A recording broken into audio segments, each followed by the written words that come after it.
Yes, ladies and gentlemen, welcome back to this week's episode of This or That.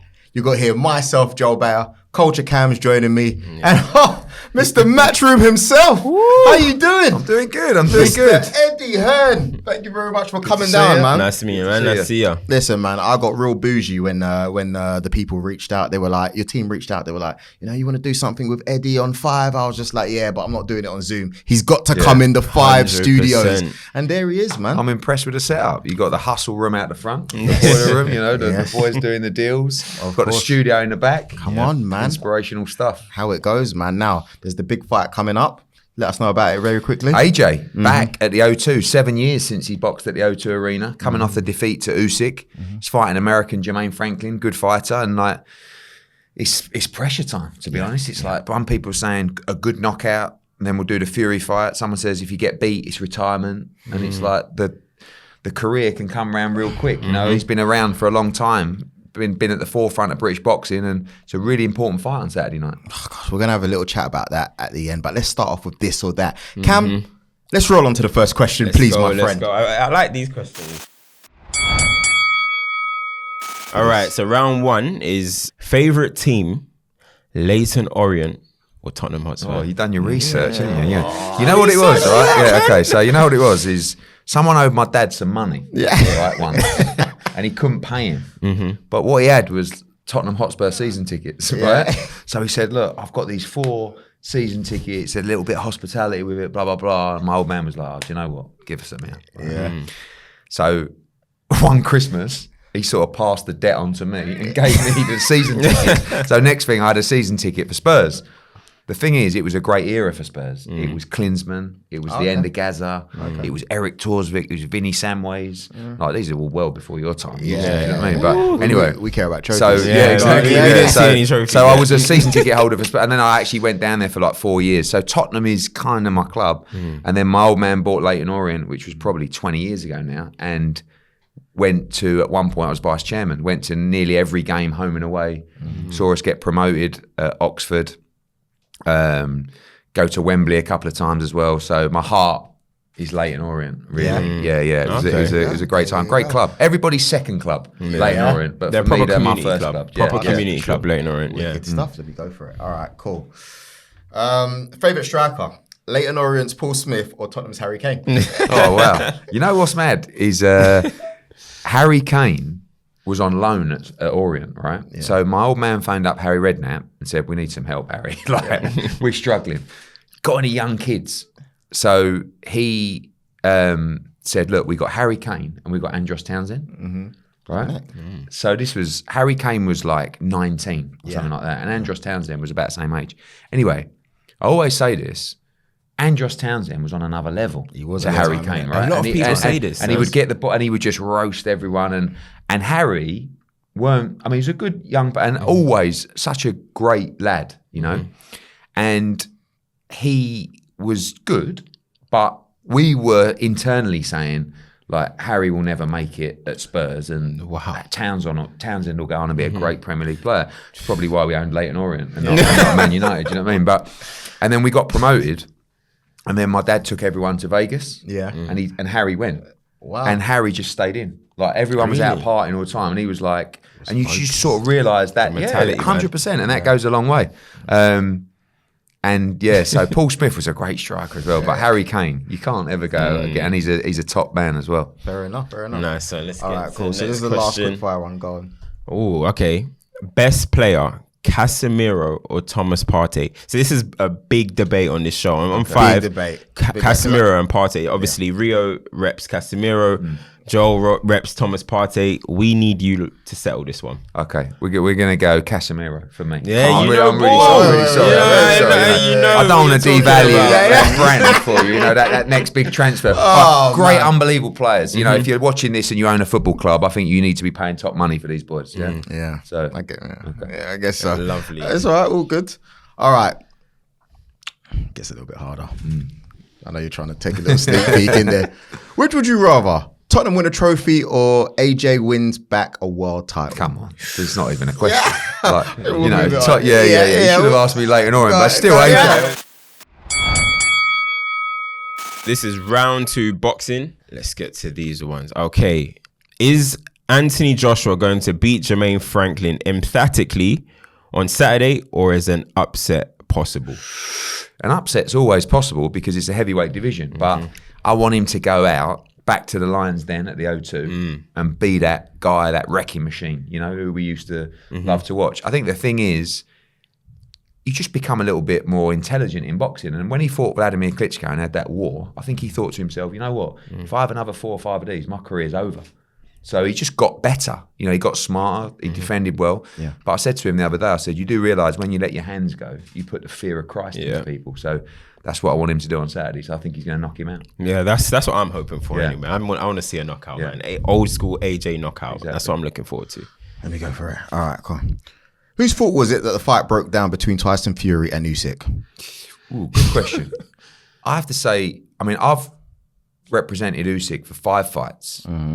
The easiest guy to deal with, his team, everything. And I've never done a Tyson Fury fight, but I've tried many times. So, you know, I think what Tyson Fury does is he puts these sort of deals forward thinking, like if he doesn't really want the fight, like what he did was he said 70-30, you know? So, and look, he is a bigger name, but the other guy's got all the belts. So it's like, and then Usyk come out and went, all right, I'll take 70-30, but in the rematch that you want, we split it the other way. So when I beat you, I get 70% in the rematch. And Fury said, no, it's 50-50 in the rematch. I said, well, then it's 50-50 in the first fight. You know? So I'm going to have to blame Tyson Fury, but there's always 2 sides to the story. And who's winning, Fury or Usyk? Probably Fury. Like, Usyk's amazing, but Fury's, it's not actually a great fight to watch because they're both technically good and awkward. But I favour Fury because of his size. But he's a bit, you know, he's kind of been found out a little bit. Like, it's always been frustrating over the years because people like stop me in the street and go, I love Tyson Fury. You know, he gave all his money away to the homeless. I'm like, what? It's like, just said it once on Instagram. You know, I'm like, no, he didn't. Not a penny. You know, so that's what you're up against. Whereas AJ's kind of calm on social. He doesn't really bite or say anything. And so it's difficult. Oh, man. Cool. Let's go with this one. Okay. Which would you rather? Anthony Joshua knocks out Tyson Fury at Wembley but retires after, or Anthony Joshua goes on a run of wins against Usyk, Wilder, Joyce, etc., but never gets to fight Tyson Fury, who retires undefeated? I might come up with that one, by the way. Producing, innit? I mean, obviously, it'd be nice to have a secure income for the next few years, rather than just one fight. But I would love him to knock out Tyson Fury. You know, like that'd be so sweet. But I think that sometimes, like boxing's everything for AJ, and I don't know what he'd do. I think he'd just be a coach, or he'd always be around boxing. So he definitely wants to go on. But that's a great question. Beat Usyk, like. Probably the latter. Because I think if he come back and beat Usyk after losing twice and beat Wilder, Joyce isn't very well known. But in boxing, people know he's a good, tough fighter. So I'll probably go for the latter, actually. But it would be gutting if he never got his chance to get his hands on Fury. All right, cool. Let's go for this one. Lowest point of a career. AJ loses for the first time to Andy Ruiz, or Connor Benn versus Eubank Jr. fight falls through after the failed drugs test. Is this toughest point for me or for them? You know what I mean? I'll tell you, I mean, personally, both brutal. I mean, the Connor Benn one probably because he's still going. Every day, 8 months on. It's wild. But the night at Madison Square Garden was just like, I can't explain. Like everything, like Jarrell Miller failed that drug test in the warm-up to the fight. Andy Ruiz got the fight three weeks out. And everyone was saying, you know, this guy, Andy Ruiz, who is he? He's a joke. He's just some like fat Mexican guy. We knew how good he was. He's a great fighter, but we wanted a real fight. And it was just like, I'll never forget that night because we sold out Madison Square Garden, which as a promoter, especially a British promoter, is like the mecca of boxing. Of course, So I thought, you know what I'm going to do? I'm going to wear a black tie for this show, right? Like tux, bow tie. I'd never done it before. And then all the pictures where I look back, I say, it's like a funeral, look at the state of you. And then when he got knocked out, I was like sitting there and I was like numb. And my old man was next to me and I was like, if fuck that. Like, and he's like, what's the matter with you? Get in the ring, come on. I'm like, yeah. And like, just like, because we're close to him as well. And I remember that night, like the team went, oh, Eddie, your car's outside to go back to the hotel. And I was like, you know what, I'll just walk. And it was like a couple of miles through Manhattan. Wow. And it was like 3 a.m. And I was just like, got my bow tie. Never wearing that again. That's what I realised. That was pretty low. That was low. But that was like a one-off. And then next day I was back with him and we were plotting. So the Connor Benn one was being a tough one to come through. And we're still not out the other side. Man, that's when I realised you're a good boxing promoter. Because first of all, I thought to myself, what is he talking about, man? This guy is a bum. Like, I just thought it's not going to happen. But then, I mean, were you shocked a little bit as well? Be honest. Because I always thought AJ would be, but he was, he knocked him down. He had him nearly done. And then he just copped one on the top of the head and it changed the whole fight. But very emotional night that was, because obviously that was his first defeat. And like his dad got in the ring after. Wanted to kill me as well, and everybody. Do you know what I mean? I was like hiding around a ring live on TV, thinking, "Please don't chin me." And back in the changing room. But every time, like even when he lost to Usyk both times, and actually that night, the doctor said to him, "Look, we don't want you to do the press conference, AJ, because we think you got a concussion." And he was like, "No, I ain't not doing it." But like people just think that I've just swerved out the back door. He's he takes his licks if they come, but. He come back stronger and beat him in the rematch every round. Highest point of their career. Anthony Joshua beats Klitschko to become the unified world champion, or bringing back big time boxing to the UK by promoting Froch versus Groves in front of the record 80,000 fans at Wembley Stadium. Back then when we did Froch Groves, like I was just a naive kid, like, and it was just wild. Like we didn't really know what we were doing. And it was, whereas as the business progressed, the AJ fight, it was an amazing occasion, but you're just so in the zone. I don't even remember that night, really. And I regret not sort of looking around going, I can't believe this. Whereas Froch Groves was just like, I didn't really still know what I was doing for Froch Groves. I was just like, I was just been promoting for sort of 3 years. And so I'll probably go Froch Groves, actually. Although AJ Klitschko was probably the best fight I've ever seen live. But Froch Groves, when he knocked him out, was wild. That fight was massive, man. That was massive. I watched that one in a pub, actually. Who's the biggest star in boxing? AJ or Canelo Alvarez? Ooh, I represent them both. That's the whole point. That's the whole point. We were debating this one. The thing is Canelo's principal market is America, and obviously Mexico, and he's massive in America. Like there's no fighter that even comes within 50% in terms of profile of Canelo Alvarez in America. Yeah. Obviously, in the UK, I'm going to go with Canelo Alvarez right now, because I think even now, if you say to US fight fans, UK fight fans, tell me about Canelo Alvarez, they know. And AJ's big in the US, but I think in comparison, I have to give that one to Canelo. Agreed. I said the same thing. Okay. Is the criticism of Connor Benn's potential return to boxing versus Chris Eubank Jr. in Abu Dhabi following his failed drug test back in 2022 fair or unfair? I think he's gone through the process of the people who are in charge of testing cleared him and put him back in the ratings and said, we're happy for you to fight. The British Boxing Board of Control have a bee in their bonnet, and I get it, but ultimately he's clear to resume his career, but not if he wants to fight in Britain, because those two are still like this. So for me, because I believe him, I want to see him fight again. Yeah. But I also want to see him fight again in Britain. So I need to bring those two together. They've both lost the plot at the moment. The board have lost the plot. Connor Benn's lost the plot. He wants to sue him. He's outraged. It's like a propaganda mission. So I need to bring them together. But it was nearly a year now since those failed tests, and like he's been through a lot. And not everyone will believe him, but I do. So in my heart, I feel like his career should resume, but I don't think anyone will ever be happy. Yeah. I told him, you got to be the bad man now. He said, I don't want to be the bad man. I want to be tough. He came back and he was a little bit more, a villain arc, man. You got to embrace the villain arc. Yeah. Do it. Will we ever see AJ versus Fury? And if so, when? I reckon if AJ wins on Saturday night, you will see Fury against AJ next. Don't sell me dreams. I know. This is the problem. Don't sell me dreams. Next. That's what I do. I sell dreams for a living. Yeah, I know you do. I know. I've seen it many times. Okay, round 3, fantasy boxing / football matchups. Okay. Okay, so this is hilarious. Who wins in a boxing match?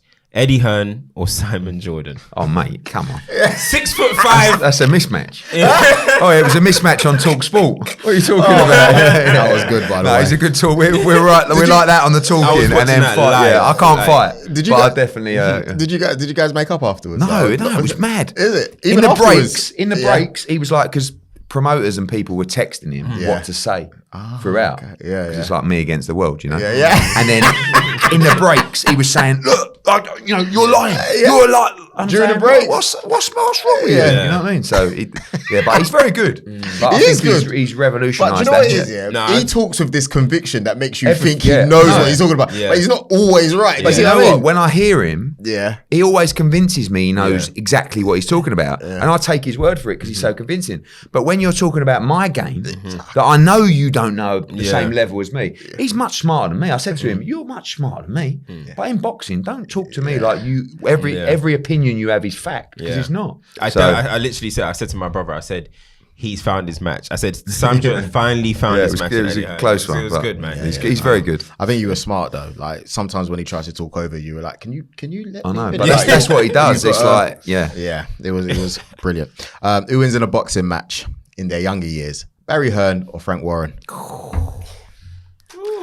Don't know. Like I can't go against my old man. You know, like, my old man was like me. We both boxed as like when we were young. Not really like, but we were both useless. Do you know what I mean? But he's a Dagenham boy. Yeah, He'll have a go. Do you know what I mean? But I think Frank's from Islington. He's a bit lively as well. He's got that face as well. He's got that face that. He's a survivor. I don't know. But I can't. I gotta say my old man, haven't I? Otherwise, All right, so we've got a few left. Let's go. Okay, which fight brings in bigger numbers? Rio Ferdinand versus KSI or Wayne Rooney versus Jake Paul? that's a great question as well. Well done.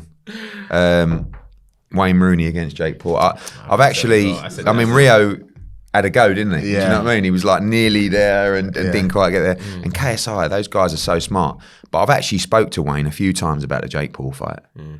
Normally, if he has a couple of glasses of red, he'll fire in a message to me at night going, listen, I want to fight that geezer. Did he do the same thing to KSI? Who, Wayne? Yeah. Probably. But Wayne can fight. Like he had a couple of amateur fights. He's but him against Jake Paul at Old Trafford, that's actually a makeable fight. Yeah. Do you reckon? But he's currently he's busy at the moment. Yeah, exactly. So. But I think Nah, I don't want to see it. I can't see my legend. If he loses to Jake Paul, Wayne Rooney, that'll ruin my childhood, man. it's actually a good fight. I think it's good but as well. When you heard that Rio was gone, be honest now, that years have gone on. When you heard that it was happening, what were you thinking? When it was I was thinking someone's given Rio a great deal and a few quid. Do you know what I mean? But the thing is, Rio is, you know, he can look after himself and he's super fit. Yeah, so, he was training hard. I know. But it's a horrible different game, you know, and like it's for some people and it's not for some people. And I think when you get to a stage in your life where you're quite comfortable, like Rio, like, do you really want to be getting pounded in the head in sparring and stuff like that? So, but I bet he enjoyed it. I reckon it would have worked if it was like in the YouTuber type scene. Yeah. You know but he would have. I think he would have. He'd be able to deal with most of those YouTubers, having done the training he done. But when he was up at the EIS in Sheffield, it's more of a professional environment. So they were probably sticking him in with guys who are sparring, and you know those levels are well above. But I'm sad he never got a chance to actually. But maybe he should try again. You know what I mean? Otherwise, I'm out of a job at 5. Which footballer or manager would make the best boxer? Let's stick it to Premier League if possible. I mean, we'll move to like I'll go with the pundits first. Yeah. Go on. So I want to see Roy Keane, like Katie Taylor. You know Katie Taylor. Roy Keane is her hero. Yeah. And Roy Keane loves Katie Taylor as well. And I'd love to see a match up with Roy and someone. Souness looks hard, doesn't he? You know what I mean? Like, No, he doesn't. No, He looks tired. He was. Yeah, but probably back then when he used to put those nasty challenges. But the Scots are like they'll just stick the nuts straight in. You know, I'm not about in the ring, but and Micah Richards, like he's a Micah he's unnecessarily big, huge. We were with him in Qatar in the World Cup, mate. Out of feel, he bursts out all his ridiculous, but his stamina is terrible. Rubbish, mate. Like, 1 3-minute round. Honestly, honestly, rubbish. Go on, you go. Cool. Let's go. Which two footballers would you most like to see have a boxing match against each other, and who would win? I just feel like you want the old school guys, because the new school, I feel like with sport, it becomes such a business that you don't really get to see people's personality anymore. Facts. Like, I like the stuff they do with like the overlap and the stuff that Josh Denzel does with the England team, like where you can actually see the personalities come out of these guys. Yeah. So I'd go like just either at the end of their career or slightly retired. You know what I mean? I don't know, like Carragher, Neville. Let them go in there and have a tear. I like it when it's being built over time. Neville? You know?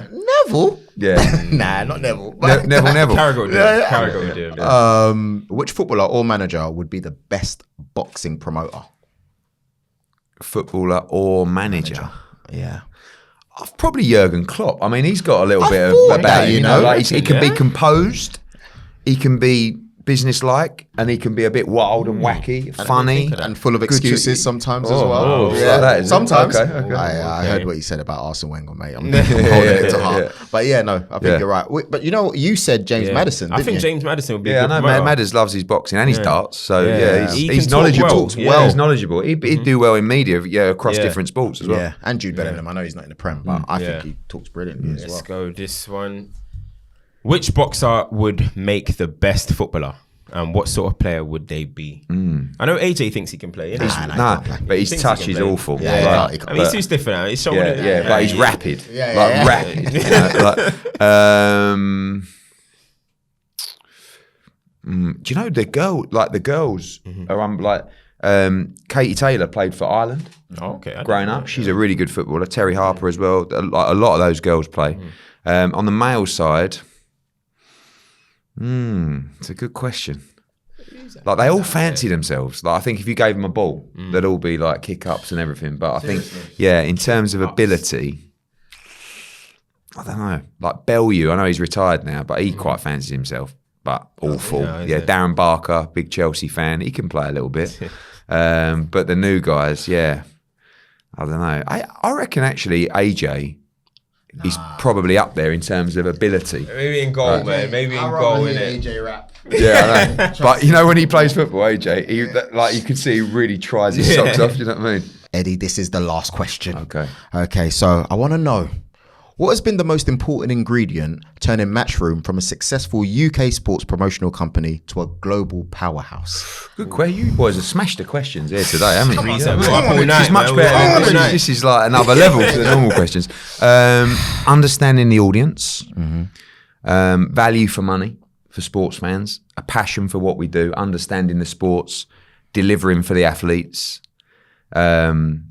providing great content for international broadcasters, a great work ethic, and just building the brand of Matchroom. So it was a conscious effort a few years ago to build the Matchroom and my brand as the figurehead of boxing. It's a bit like, we look at the UFC a lot, which is a fantastic business. And I look at Dana White. Yeah. And if you said to someone, tell me 3 people that come to your mind about the UFC, Dana White might be the He's first probably one, the biggest star. or Conor McGregor, Yeah. and the same with WWE, with like Vince McMahon and stuff like that. You need a figurehead, a spokesman. So when we go into different territories, fight fans internationally will go, "Oh, it's Matchroom. Oh, it's Eddie Hearn." And that's building the trust and value to fight fans globally. And we're the first UK promoter that's ever done it with international TV deals in different territories. So that's probably our biggest crowning moment, is to go into America and do a massive TV deal and start promoting Canelo Alvarez in selling out Vegas and Dallas Cowboys and Guadalajara. Wow. It's never been done before. One of the most important things that I've heard, I was talking to someone about you. You know David Alorca? That does the presenting? And he said, one of the reasons why you said you were successful is because you knew how to approach deals as well. Apparently you struggled, correct me if I'm wrong, but apparently you struggled with some of your earlier deals because people would just see you as Barry's son, but you knew when to go with your dad, when to not go with your dad, can you elaborate on that? Yeah, I just think like when, obviously I had a good upbringing, privileged upbringing. My dad was from a council estate in Dagenham, but he started making money and I was born, and you always want to look after your kids, but he always infiltrated me with hard work and also winning. Like everything was built around sport. So the values of sport, and this is a problem that kids have now, is they have no values, they have no discipline, respect, manners, hard work, all the things that get built. I'm passionate about boxing, and I feel that what boxing gives young kids is all of that stuff. But sport in general is missing from a lot of young kids' lives. Yeah. So for me, although I had a great upbringing, my biggest challenge was probably having a really successful dad. So like as a young man, if you're a winner and you want to actually achieve something in your own name, it starts to become quite difficult because all you are is Barry Hearn's son.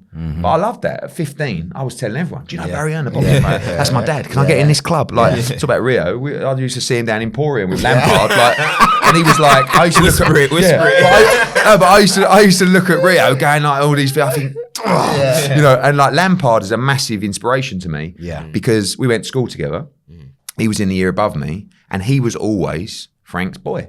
His dad. Like his dad was a West Ham legend. And he was like a little bit overweight at school. He was always the best player in school, but you would never, at 15, 16, you'd never say this guy's going to go and be one of the best players in the Prem. The work ethic of that kid is unbelievable. And you know what? When I talk to him, it's quite similar. The drive to outperform your dad, like and create something in your own right. So, you know, probably early on in my career, I struggled a little bit with, I'm just going to be Barry Hearn's son, innit? And then it's just like the drive. Like me and him, if we were playing football, table tennis, fighting each other in the ring, we want to kill each other, me and my dad, to win. And that's how I was brought up. So really the whole thing for me is out hustling him. And we joke about it now because now he's Eddie Hearn's dad. Yeah. You know? It's brilliant. And it's like, but that's the competition between us. So yeah, just, you know, I think early on it's like getting the respect of people. That's what really I wanted. Was people to look at me and say, he's a good operator. Not, oh, he's there because of his old man. People always say that, but you play the hand that you're dealt. Yeah. I had a good hand, but I played it very well as well. But that's why I won't be beaten because of the hard work ethic. And that's within. It doesn't matter. People talk about your background. The reality is, when you want something so bad, it don't matter what your background is. You know, people say, you know, oh, he's Silver Spoon kid, or that kid's come from that background and he's tougher than him. He's like that. Look at like Chris Eubank. I know he's at the end of his career now, but he had a great chin, junior. He was a tough fucker. Like why? He brought up in a mansion in like Connor Benn works harder than anyone. Why? Yeah. All these similarities of people trying to outperform their parents. You know, and I think that's what happened with Lampard. Honestly, I just feel like the drive that he had to create something in his own name. Yeah, he's not a hero, but someone I admire massively. Oh, that's brilliant. Can we get some clicks to that, man? That was inspirational. that was a good one. I want to say thank you so much, Eddie, for coming through 5 Studios. And you're talking about you and your dad almost scrapping and stuff like that. Is he going to scrap you if you sell a stake of Matchroom? Yeah, no, that's the next thing. You know, it's just like, I said, look, we've gone here and we can just go here. And he's like, oh, no, I'm not letting anyone tell me what to do. You know what I mean? So there's a bit of a tug of war at the moment. Well, good luck. You've done a brilliant job. I want to say thank you again. I said off camera, I said, Eddie, you're much taller than I ever imagined. Like, seriously. Yeah, I know. Was it 6'5"? 6'5", but AJ's 6'7" and twice as wide, so I look like a small person. Yeah, that's probably it, isn't it? Yeah. Any pictures people see after this is why he's going to be sitting down in the pictures. I'm not standing I'm not standing up next to a 6'5" guy in the picture. Let me tell you that. I am. Thank you very much. Joel Bayer, Cams, Eddie Hearn, This or That. We'll be back soon. Signing out. Peace.